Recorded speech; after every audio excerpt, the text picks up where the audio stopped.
Hey everyone, it's Hannah from Radiant Atlas here. Welcome to my very first YouTube video ever. I'm really excited to talk about my recent road trip to Mexico. I got a lot of questions from people whenever people found out that we were going to be traveling via car. So I wanted to make a video and answer some of the questions that you may have, just about safety, about roads, about really anything that I can think of. So yeah, I'm excited. Here we go. So I guess one of the first things that people think of whenever they think about like driving through Mexico is like the border. Like, oh my gosh, that's dangerous. There are, narco traffickers everywhere. You're gonna get kidnapped, you're gonna get robbed. So let me just say that that didn't happen. And here I am, living proof that nothing bad happened to us. So I think the main thing, the most important thing is just to make sure when you cross the border to cross during the day. It's definitely the safest way to go about things. And so we crossed over in Laredo, Texas. Kind of our route was from Kansas City. We drove down, we stayed the night in San Antonio. And then that's about, I want to say, an hour and a half, 2 hours from Laredo. And so we woke up, the next morning and then drove down to the border so that we could cross early in the morning just to be safe. And so the border crossing into Mexico, it really just makes me laugh because, we went down, we were prepared, we had our passports, we had, all of our car registration, which is definitely important. I'll come back to that. But whenever you go through, like the checkpoint, nobody looked at our passports.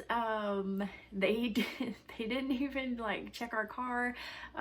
So it was very easy to get into Mexico. One of the most confusing parts of the trip was registering our vehicle so that we could legally drive it in Mexico.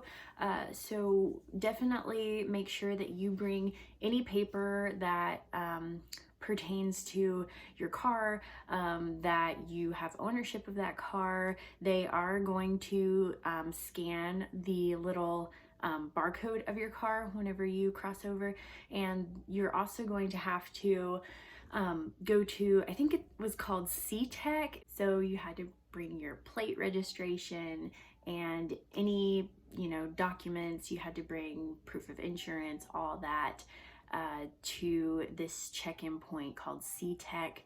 And so it was very confusing. You go to one window and you do this, you go to another window to make copies of all your documents. They print you out a sticker and you're just gonna take that sticker and you're gonna put it on the front left side of your windshield, like on the inside.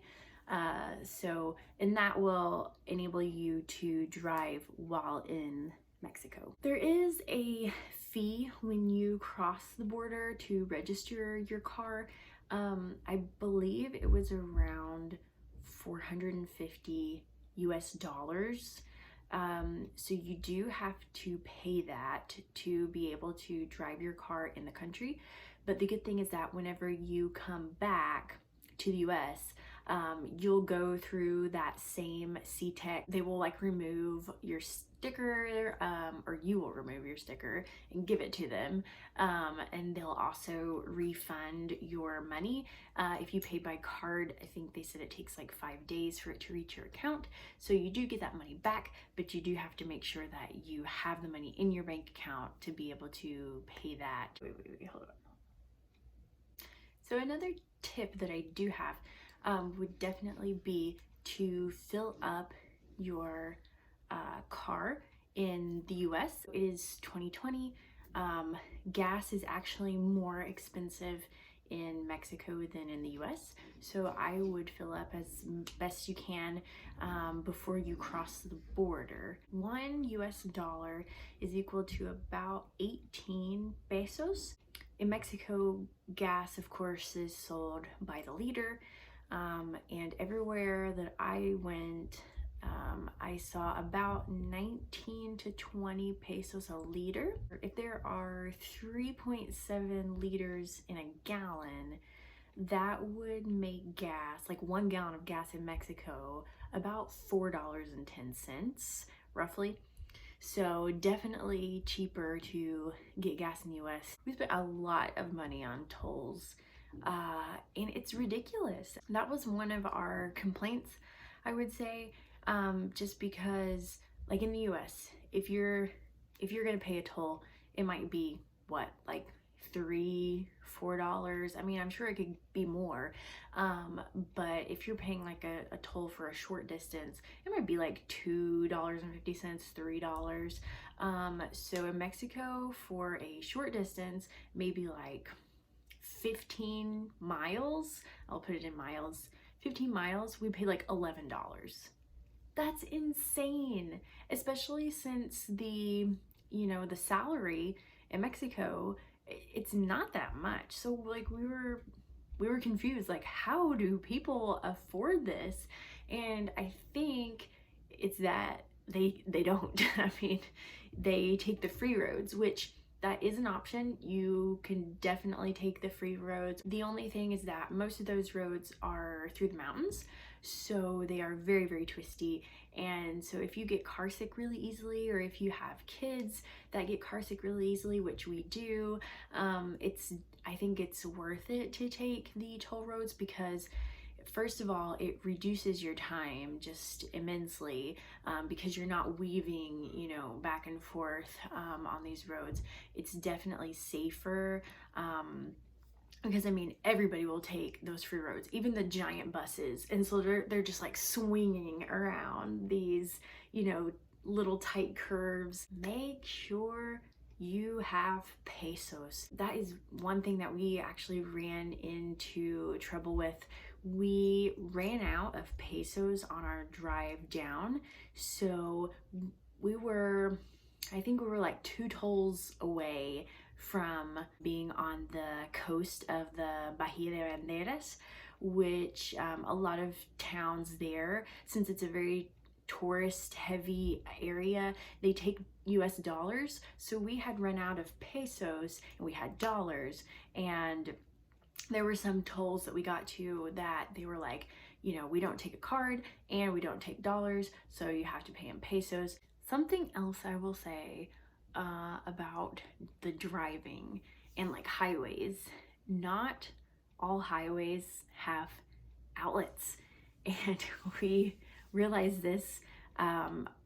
I don't know if I would even trust your GPS at all times. We just kind of got to the point where we would just follow the signs to get to like the next big city. We went through Nuevo Laredo, and then I think our next big city was Monterrey, and then Saltillo, and then Zacatecas, and then Aguascalientes, Guadalajara, and then the little mountain road, because right now, at least I'm not aware of this, if there is one, but there is no highway from Guadalajara to Puerto Vallarta. At least one section of it, there's no highway, and I think they're in the process of building this, but it's all the mountain roads. And so yeah, what was I talking about? Right, the highways. Okay. So we were following our GPS. This was on our way back. We went towards a highway, and we were driving, and like the views were absolutely gorgeous. And then all of a sudden they're like these giant boulders just like in the road. And I'm like, oh geez, that's not safe. Kind of makes me nervous that that could happen at any moment now. And then I'm looking around like, nobody else is on this road. Like, we haven't seen anybody. We've been on this road for like 20 minutes. And then we're just driving, more boulders. We go around the boulders, and then there's just a mountain, like right in front of us. Apparently they haven't finished this road. Would have been great if there was like a sign or something that said like road closed. No.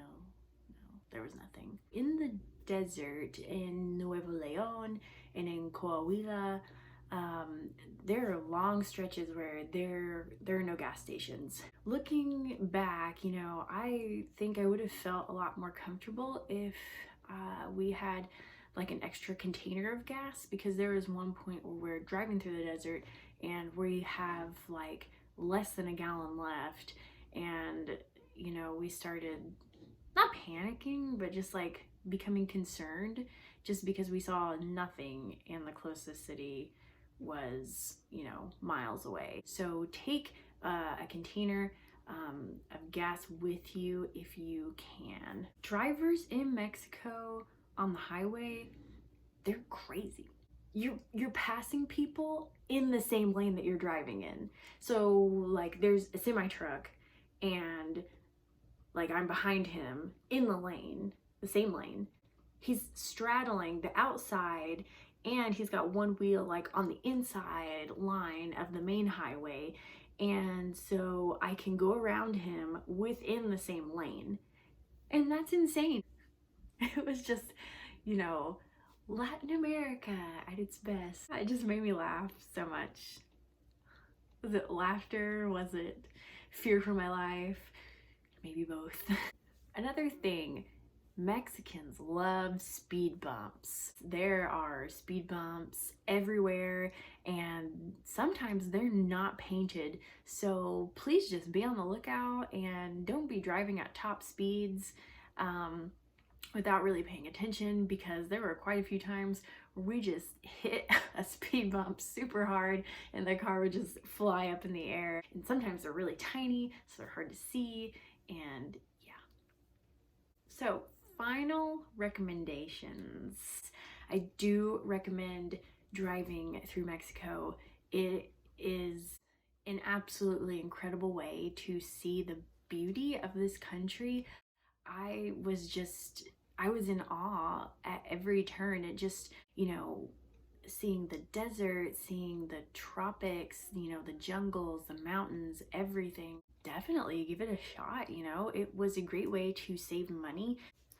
I don't know if I would recommend it if you don't speak fluent Spanish and if you're not familiar with Latin America or Mexico and the culture and just how things work in general.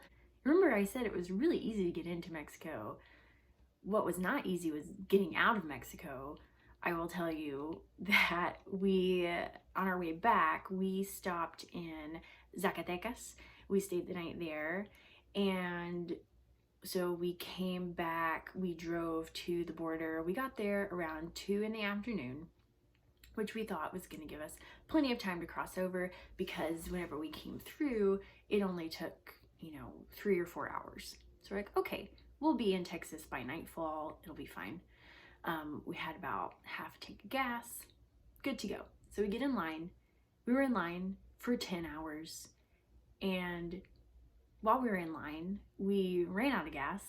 My husband had to get out and push the car across the border. It was a very long day. You know, if you do have the money to purchase a ticket whenever you're thinking about going to Mexico, I would recommend that. Of course, if you're a couple, or you know, you're going with friends, you know, you might go in a car if you can kind of rough it. But if you're not, you know, really looking to have an adventurous trip, I would definitely recommend plane travel. So I also want to say that just because we weren't robbed or kidnapped or nothing bad happened to us anywhere at the border doesn't mean that it couldn't happen. So I would always exercise extreme caution if you do plan on doing something like this, and definitely driving during the day, and take someone who knows how things work. So that is all I have for you. I hope that you all found that helpful, or at least entertaining. So like this video, and why don't you drop a comment below if you have road tripped through Mexico, or if you have any funny stories about traveling through Mexico that you'd like to share. I would love to read those. And yeah, I'll see you all next time.